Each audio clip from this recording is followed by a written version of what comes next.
हमने थोड़ा वैदिक प्रणाली पे स्कूल को चलाने की कोशिश कर रहे हैं।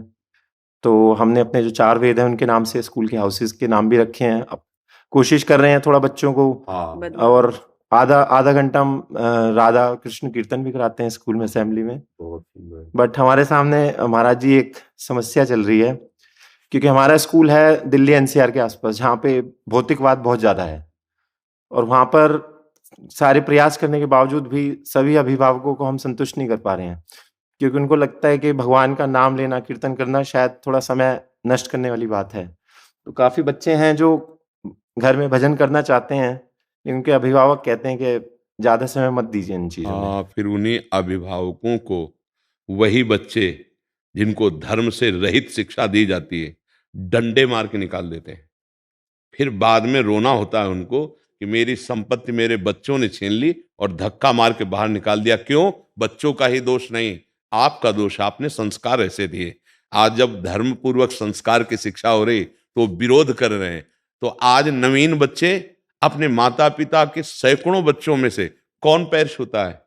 प्रातःकाल उठ के रघुनाथा, मात पिता गुरु नामई माथा नहीं छूते। बेसमय उठना, मनमानी आचरण करना, थोड़ा सयाने हो जाना, भ्रष्टाचार में उतर जाना, अपने ब्रह्मचर्य को नष्ट कर देना, अपनी पवित्रता को खो देना और मनमानी आचरणों। अब वो बच्चे जब सयाने होंगे तो माता पिता का स्वागत कैसे करेंगे? ये माता पिता नहीं समझ रहे कि अगर आज हम धर्म विहीन उनको आचरण शिक्षा देते हैं, वही कल हमारे साथ बर्ताव होगा। बड़े बूढ़ों को लातों से मार रहे, देखा गया है। बड़े बूढ़ों को घर से निकाल दिया गया है। वो जो आंखें काम नहीं कर रही, शरीर काम नहीं कर रहा, अब उनकी भगवान की तरह सेवा होनी चाहिए। कैसे सेवा करें? आपने रजोगुणी आसुरी प्रवृत्ति की शिक्षा दी, तो अब वो कैसे धार्मिक प्रवृत्ति के हो जाएंगे? तो हमें लगता है कि उन माता पिता को समझना चाहिए कि नाम जापक बालक, धर्म पूर्वक चलने वाला बालक, ये तुम्हें भगवान की तरह वृद्धावस्था में पूजा करेगा, तुम्हारी सेवा करेगा। और आज उसे अगर धर्म विमुख कर दिया तो कल वो मदिरा पिएगा, मांस खाएगा, वे विचार करेगा और तुम्हारी संपत्ति का दुरुपयोग करके तुमको निकालेगा, तुमको दंड देगा, क्योंकि तुमने उसकी शिक्षा गलत की है। मात पिता बालक ही बुलावें, उदर भरे सोई जतन सिखावें। जिस प्रकार से धन बढ़ जाए, जिस प्रकार से तुम्हें भोग सामग्री मिले, वो आचरण माता पिता सिखाते हैं, लेकिन ये नहीं सिखाते कि भोगों में कैसे हम धर्म पूर्वक व्यवहार करें, कैसे हम संयम का बर्ताव करें। ये बात तो हमारे अध्यात्म से ही पता चलेगा। हम काम क्रोध लोभ मद मत्सर आदि को कैसे सहन कर सकते हैं, ये बात तो नाम जप से मिलेगी। अब नाम जप है नहीं, अध्यात्म शास्त्रों का ना श्रवण है, ना कथन है, ना स्वाध्याय है, तो फिर दुर्गति तो पक्की ही है। वो परिवार कैसे शांत हो पाएगा?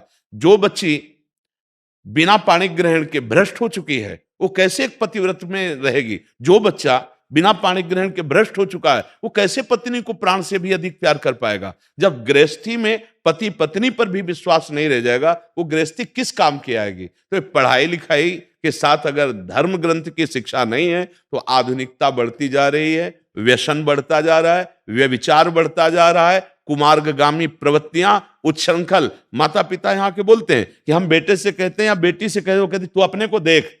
ये सभ्यता है?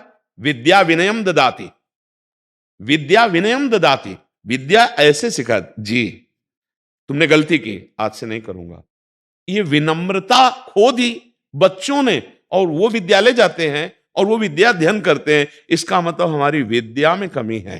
जो अभी बीच में दो अधिकारी, उत्तर प्रदेश के उच्च शिक्षा मंत्री और माध्यमिक, हाँ दोनों, उनसे यही प्रार्थना की थी कि, और उन्होंने पहले वाले ने लागू भी किया था कि 30 मिनट या 45 मिनट हमारे आध्यात्मिक शास्त्रों की चर्चा बच्चों को कराई जाएगी।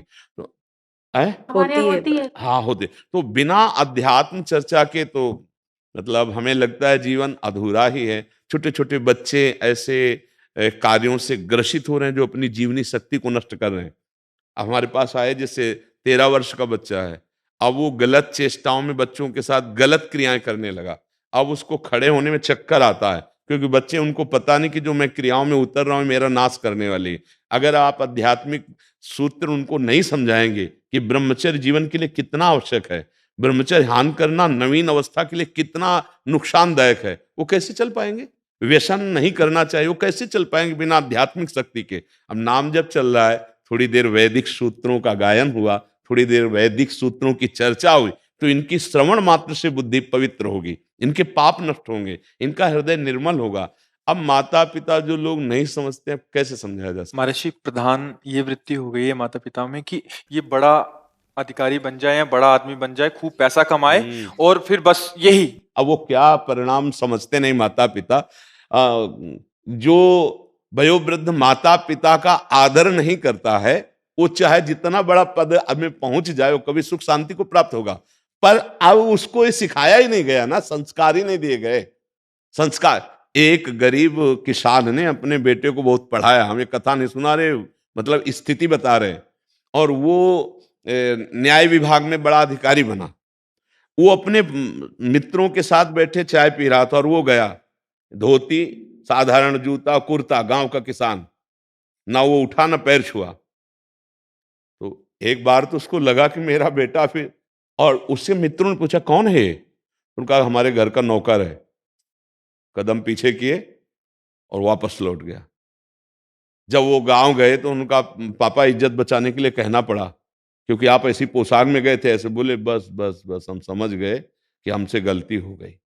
हम मेहनत करके जीवन भर कमा कर तुमको ये ज्ञान हुआ कि तुम अपने मित्रों के सामने मुझे कह रहे हो कि मेरे घर का नौकर है। बस बस, हम समझ गए कि हमसे गलती हो गई। तो यही गलती आज जो माता पिता कर रहे हैं, इनको अवश्य फिर वही बच्चे जो उद्दंडता को प्राप्त हो जाते हैं वही दंड देते हैं। मुझे लगता है माता पिता से प्रार्थना है कि आप भी शास्त्र स्वाध्याय कीजिए, आप भी अपने जीवन को संभालिए, क्योंकि जीवन ये कुछ दिनों का है, ये स्थायी जीवन नहीं है। 70 वर्ष, 80 वर्ष, अब जैसे 80 वर्ष लगता है बहुत, अब आपकी आयु कितनी है? 45, 45। 45 साल निकल गए। कैसे निकल गए आपको पता चला? जीवन से 45 साल निकल गए।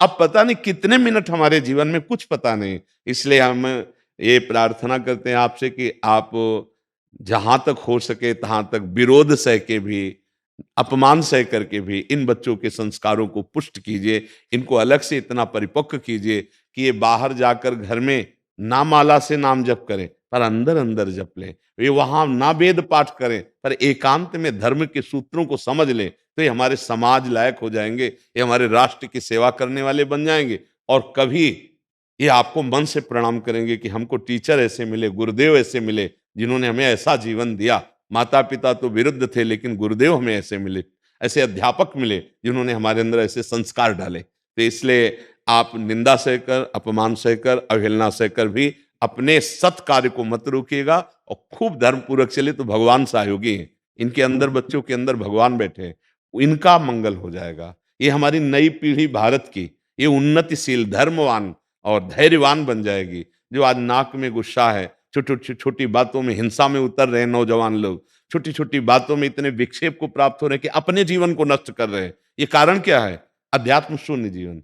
इसलिए आप बिल्कुल हिम्मत मत हारिएगा और धैर्यपूर्वक चलिएगा और बच्चों को इतना परिपक्व बनाइएगा कि वो वहां घर में जाकर कुछ ऐसा करें ही नहीं जिससे उनका विरोध हो। समझ रहे?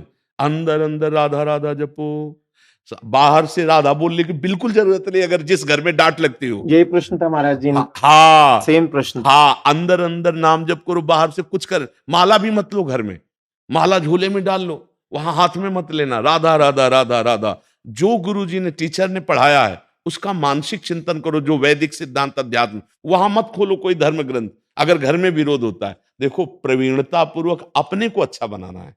अब विरोध हो, वो धर्म ग्रंथों को फेंक दें या आपकी माला को तोड़ के फेंक दें, तो फिर आपको दुख होगा और उनको अपराध बनेगा। हम कोई ऐसा कार्य दिखावटी ना करें जिससे हमारे घर वाले विरोध। मान लो कहते तिलक नहीं लगाना, बिल्कुल मत लगाइए। आप सूखा तिलक ले लीजिए और ऐसे लगा लीजिए, तो तिलक भी लग गया और दिखाई भी नहीं देगा।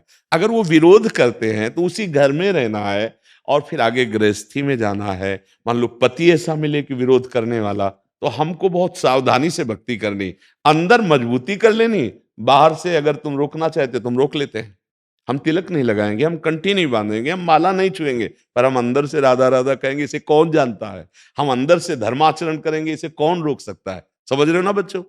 आज मजबूत होने की जरूरत है, डरने की जरूरत नहीं है। और कुछ भी ऐसा बाहरी न किया जाए जिससे प्रतिकूलता हमको डिगा दे, हमको गिरा दे। जैसे घर के माता पिता मान लो विरोध करे, तो अभी बहुत कोमल भक्ति है, इनका हृदय लगने लगेगा कि कहाँ भगवान है। जब हम नाम जप करते हैं तो हमारे घर में ये अशांति और मुझे दंड मिल रहा है, तो मुझे सुख कौन देगा? कब राधा नाम सुख देगा? कब कृष्ण नाम सुख देगा? इसलिए अभी धैर्य पूर्वक, पौधा बहुत छोटा है, वही जब विशाल वटवृक्ष का रूप धारण करेगा तो हाथी भी नहीं नष्ट कर पाएगा। तो अभी बहुत छोटे बच्चे हो, तो इसलिए अंदर ही अंदर नाम जप करो। जिस घर में विरोध होता हो उस घर में बाहरी भक्ति का कुछ भी ऐसा मत करो जिससे विरोध हो, वो अंदर से बलवान हो जाओ। अपने गुरुजनों की बात मानो, जो टीचर कहें उनकी आज्ञा में रहो।